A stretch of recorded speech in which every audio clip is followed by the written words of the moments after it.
Welcome all. Today in this video, I'm going to discuss about the standard Git workflow, that how projects are created and how projects are managed using the Git.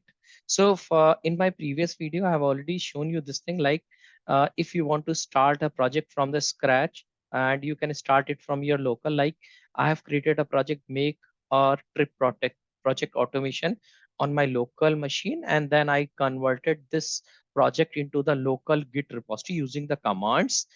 And after that, I push this project into my remote GitHub account. Like this was the project. So this thing we have learned in my previous video. Now today I'm going to discuss about the complete flow, that how projects are created and how they are managed using the Git one. So first of all, you can say when a no new project comes into the picture, what happens that you can say your manager or team lead, they create a new repository in your GitHub account. So this is the GitHub account, and in the GitHub account, simply click on new repository. A new repository is created here. So suppose I take the example Selenium automation project. So your manager or team lead, whoever is responsible to is responsible for creating a new repository, he will create a repository here. So I'm just making it public, and I'm just adding a README file here. And let me click on create repository here. So when I click on create repository, it will create a repository, and by default you can see it contains a blank file here. It contains README file here only. And now let me do one thing. Let me add some data here. So I'm going to add it here so that I can just put the information related to my project. So actually this README file contains the information about the project detail, what is the purpose of this project. But we are doing it for the demo purpose. So I'm just mentioning here, this is for demo purpose only. Okay. And we will learn workflow using this repository. Okay, so we have created this account. Let me commit, means we are saving the changes directly on my GitHub account. Like your manager is created a new repository here, and this repository contains a single file, this one. So let me click on that single file here, and already you know that what is the content of this file, this one. Okay, so now what happens that your manager has created a new project. Now every member in your team, will just follow this workflow. What is the workflow? On the remote side, you can say this is the remote side, like GitHub is called the remote side. So in the remote side, there is a setup XYZ folder. This XYZ folder, it is, you can say this XYZ folder means just like a repository. So in my current flow, I have created a this repository, that is Selenium automation project, on the GitHub side. So this part is completed.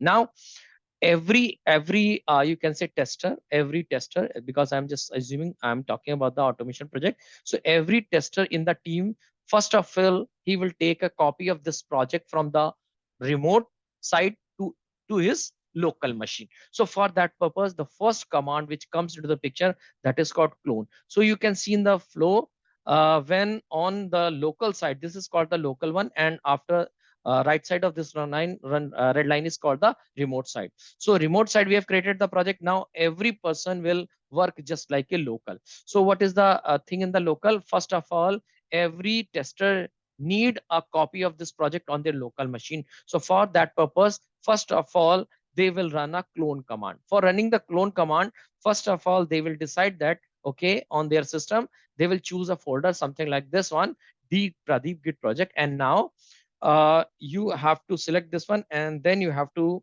type cmd. So I'm just using the, you can say, command prompt to use to just triggering the for triggering the git commands here. You can use the git bash also. So now we are on this repository, and currently you can see this is the blank. Now if you want to, every tester will run this command git clone.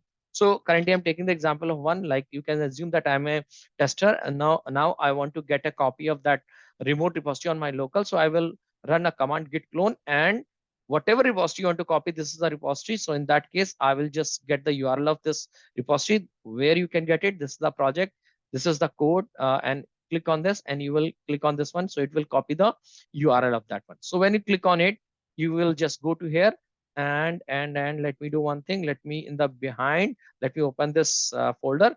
And now let me run this command here, git clone and this one. And you will see when I will run this command, this project will be copied on my local machine. So here you can say under Pradeep Git project, my this project Selenium automation project is copied from the remote to my local here.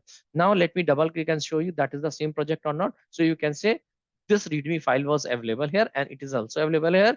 If you want to make sure this is the same file, let me make an edit. So you can say the content is same, right? The content which was I edited on the remote side on repository, same is available here. It means my project is cloned successfully. Okay, so this is the clone project. So after cloning, this part is completed, that every tester will do that on their machine. They will choose a folder and then will run the clone command, and they will create a local copy of the, you can say, remote repository. And this folder, whatever you're talking about folder, this folder, this Selenium automation project folder, which is a local repository, also we can call it, it is a working directory. So whenever your product is cloned, currently you can say your project is on the working directory. This is the first stage here.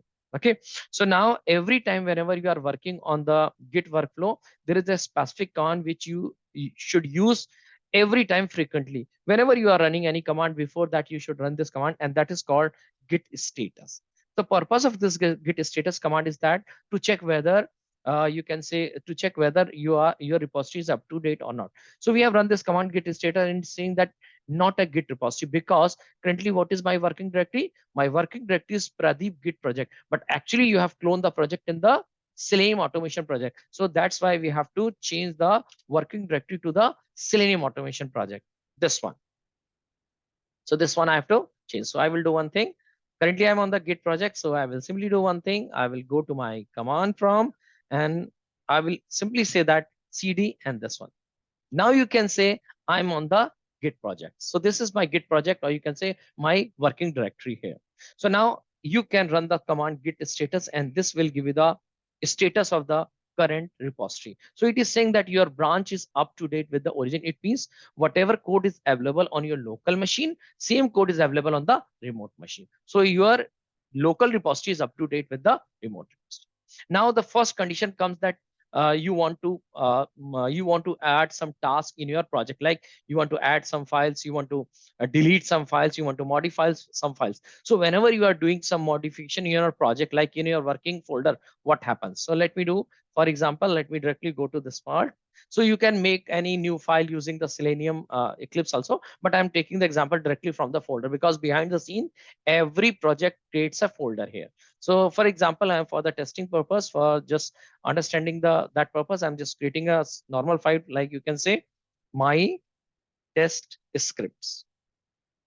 So I have created a new file, a test script. It can be any type of file, because the purpose of Git repository is to manage your file. It doesn't matter what type of file is that. It can be TXT file, it can be Java file, it can be Excel file, it can be any image. So I've created this file. Now let me add few code here. So for example, I'm just taking the example test case 1. Okay. It is just like a TXT file. So you can say we can create any type of file. So we have created two test case 1 and test case 2. So we are just, you can assume that we are just writing the code. So now what is happening here? On my local working directory, local directory, I have added a new file, my test script.txt, and also update some text there. So now if you, this time, if you will again run the command git status. So let me first of all clear the screen, and now let me run the command git status. When I will run this command, you will see it will give you some information. It is saying that your branch is up to date on the branch main, up to date with the origin, but you have created few files on your local repository, and the name of the file is my test script. And again, second file you are able to see, that is a backup file that is created. That is a feature of a Windows operating system, that whenever you create a file, so it shows it creates a backup file. If you will off this feature, the backup file will not be created. So I deleted that file, and now let me run this command again, and you will see that it will show you that one file is added in your new file is, you can say, added in your project here. So in your local, you can say repository, you added this file. So now again, as you can see, it is also saying that this is untracked file. Untracked file means you have added a file in your local repository, but Git is not, you can say Git is not, you can say watching it, or you can say Git is not tracking it, like what type of activity you are performing on this file. So for that purpose, if you want to add this file in your workflow, like you want to, in the future, you want to take this changes to the remote repository, you have to add it in the tracking list. So for tracking list, you can say, or you can say tracking list means you have to, whatever task you are performing, you have to move that task into the staging area. This is called the second area, that is called staging area. So we want to take our, you can say whatever task we have done in my local working directory. Now I want to take that task to the this staging area, and for that purpose we need to run a add command here. So how we can run the add command? Let me show you. After running this command, let me say clear s, and now I can run the command that is called git add. And if you have added multiple files, you can, if you have multiple files added at the same time, you can use the git add star, and it will, you can say add all the files in a single, in the single way. It will add all the files in the staging area. If you have modified, or you want to add a single file in the staging area, then you can give this a specific name, like I have given git add my test-script.txt. When I run this command, what will happen? Now the changes of my task, the changes on my working directory. So what was the changes here? Currently only one change was there, that I created a new file. Okay, so my changes will go into the staging area. So git commands actually do not create a new file. It is not only used for adding a new file, it is used as whatever activity you have performed in your working directory, that changes will go to the staging area. It can be activity of adding new file, it can be activity of deleting a file, it can be activity of modifying a file. So whatever activity you have performed on your local working directory, using add command, that changes goes to the staging area. Okay, so now you have gone to the staging area. Now after staging area, now if you want to take your changes to the remote machine, before that you have to, before that you have to use a command commit, and make your changes from staging area to the git repository. A git repository, and that is called local repository area. So for that purpose, you have to run a command that is called git commit. So the command is git commit, and minus m means you are putting some message, so that when your changes will go to the remote repository, this message will appear there. So I will say that add new script here. So I've added, you can say whatever changes I have done here, I have, you can say I'm going to commit this changes to the new next next area, next stage, and that is called Git repository. So currently I'm in the staging area, and now my changes are going to the Git repository area. So let me run this command. So when I run this command, let me make it a little bit small. So when I run this command, you will see what will happen. Now my changes will, you can say my changes will be, you can say changes will be triggered from my staging area to the Git repository area using the commit command. Using a commit command, now I'm available on the Git repository, local Git repository area. Now after that, I'm ready to fly, or you can say I'm ready to send my changes to the remote machine. Only one command I have to run, that is called push. When I run a push command, my changes will go from local repository to the remote. So let me show you this thing, that currently this contains only one file. Let me refresh it. You can see it contains only one file. Now let me run this command git push. Sometime you have to run the command git push origin master, and sometime if you are using the command git push, that is also enough. So if git push command is running fine, that is okay. If the git push command is not running, you can use the command git push origin master. So let me run git push. When I run this command, you will able to see that my changes were transferred from local to the remote machine. If you want to see, just simply refresh it. So you can see here, just 1 minute ago, I push my changes, my test script, and this was the comment here. So you can see here, using the workflow, like I have used the first of all add command, then the commit command, and this push command. So using the these sequence of command, like you can say add, then commit, and then push, you can take your changes from your working directory to the remote one. Now this is the one condition when you have added a new file here. Now second scenario is that maybe you have already this existing file here and my script, and this time you are going to modify it. So for example, I'm going to add some code here. So for example, I'm saying that test case 3. I'm just taking the example. So now I modified the file test case 3.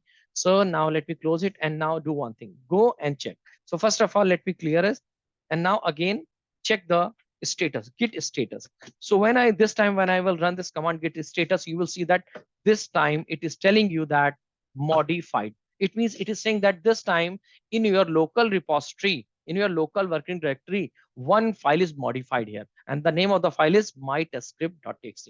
Now this time the file, you have not added any file, but your file is modified here. So what you have to do in this case also, again, if you want to take your changes to the staging area, if you want to take your changes to the staging area, in that you have to run the add command. So now this thing is clear that add command is not only used for adding a new file.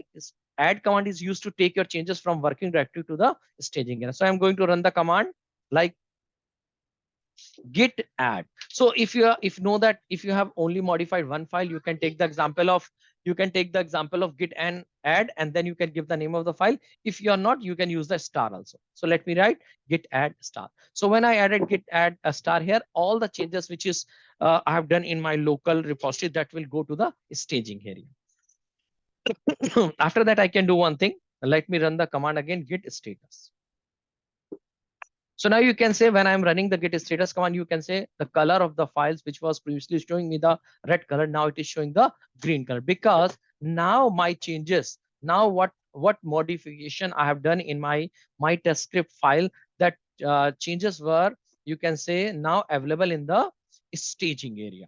So they are available in the staging area. Now from the staging area, I have to take my changes to the git repository. This is the local. So again, I'm going to run the command git commit and -m, and you can say modified. I'm saying that modified script. So again, you can see here, this time I want to take my changes from staging area to git repository. So I run this command. So now my changes will be available in the git repository. Now we want to take my changes from my local git repository to the GitHub repository. So in that case, simply git push. Again, I told you that if your git push command is running fine, that is okay. Otherwise, you can write git push origin master. So let me write. Now your changes will go to the remote. If you want to check, just see that whatever changes you have done, that is available or not. So let me refresh it. So here you can say you got this one, that modify script, my test script modified. Now you can say just we have committed it. If you click on that and you want to check it, you can see that this changes you have done at your local line. So I'm just taking the example of txt file, notepad file. You can take the example if you are modifying a Java file, you are modifying an Excel file, you are modifying an XML file, any type of file you are doing modification, the process will be same here. Okay, so now you have learned it this one. So in the same way, you can run other type of command, like you are performing some activity. So let me take the example of this one. Suppose you are deleting a file of this one, this backup. Suppose take the example that this file is by default, you can say push to the remote. This file is by default accidentally, you can say push to the remote git repository. Now I don't want this file. So I can do one thing. I can simply delete this file from my local machine. So you can say, let me do one thing, let me delete it. When I delete this file, and if you go and run the command, so let me again run the command clear and run the command git status. So this time you will see that this is also tracked that you have deleted one file. You can see this is. So now really you have deleted this file and you want to make this changes, means you want to delete the file from the remote server also. It means you want to, whatever decision you have taken here to delete, that is right. So you want to take your changes to the next level. So I'm going to run the command git add, and then I'm saying star. So whatever changes you have done, like you have deleted a file, that changes now will be available on the staging area. Now it means you have deleted a file, and that information you have passed to the staging area. Now from the staging area, you have move your changes from a staging area to the git repository. So again, we run the command git commit -m, and I'm saying that deleted one file. So when I run this command, what will happen? You can say it has deleted this file from your local repository. Okay, but you can say this file is deleted from the local repository, but still it is available on the remote server. So now I want to take these changes to the remote server. So I'm running the command git push. When I run this command, just see what will happen. I've run this command, and what is happening? The changes, the activity, whichever you have performed the activity, now that activity go to the GitHub account. Let me go to here, and now let me refresh it. So when I refresh it, you can see now this file is not visible here because you have deleted the file in a proper workflow. First of all, you delete it from the working directory, then take your changes to the staging area. Okay, then you take your changes to the Git repository, and now after pushing command, the changes will go to the remote area. So in this way, you can take any type of changes. It can be add, it can be edit, or it can be delete. Any type of operation you have performed in your file that you can take from your local machine to the or local repository to the Git repository. Now the question is that when this pull command is used, for example, as you are doing the changes in your repository, okay, you are making the changes on your local machine, and then you are sending your changes to the remote machine. In the same way, you can take the example, any other person, any other tester in your team is also doing the same thing. So for example, some changes are you can say passed to this repository by someone else. So here I will take the example. I cannot create any other account for a tester. So I can do one thing. I can simulate that. Suppose take the example, any tester has added a file on his local machine, and after using the command of add, commit, and push, he just send the file to the this repository. So I'm just taking the example, create new file. So but you can assume that this file is not created by, you can say, let me take the example, another tester another tester file. Suppose take the example, this file which is I'm directly creating on my, you can say, which I'm directly creating on my local machine, but don't assume it. Assume it. This file is available on this repository, but it is coming from any other tester who has just pushed the code of this file in this repository. But now this time you can say this changes available on the remote, but that changes is not available in my local project because that changes was sent by some other tester to the repository directly, but I'm not synced with that repository. Okay, that changes. So in that case, in workflow, you can say that if any changes which is available in the remote site and that is not available in your local machine, you can run a command that is called pull. So when you run the pull command, all the changes which is available in the remote repository but not available in your local machine, you can get on your local. So let me show you that thing, that currently on this project you can see there is no that file is not available here with the name of another tester file. So let me do one thing. I will simply run a command. So let me do one thing. Let me show you behind the scene this one. And I'm running the command. So for that, first of all, run the command git pull. Simply run git pull. So when you run this command git pull, and if this is not working, you can run the complete command that is called git pull origin master. Okay, so let me run this command, and you will see when I run this command, you will see that that file is now available on my local machine. So it means whenever you have some changes which is you can say which is committed or pushed by some other team members on the repository, and you want to take that changes from your remote repository to the local, you run the you run the pull command for that. So this is the, you can say, complete workflow. Now in my upcoming session, I will talk about the individual command and different type of attributes which we can use with the that command. So here we discuss about the complete workflow. Now we will discuss about the different type of commands separately with different type of attributes. I hope you like the video and you like the content. If you like the video, you can click on the like button. And if you have not subscribed my channel till now, you can subscribe it. And please don't forget to click on the bell icon to get the notification about my upcoming videos. Thank you.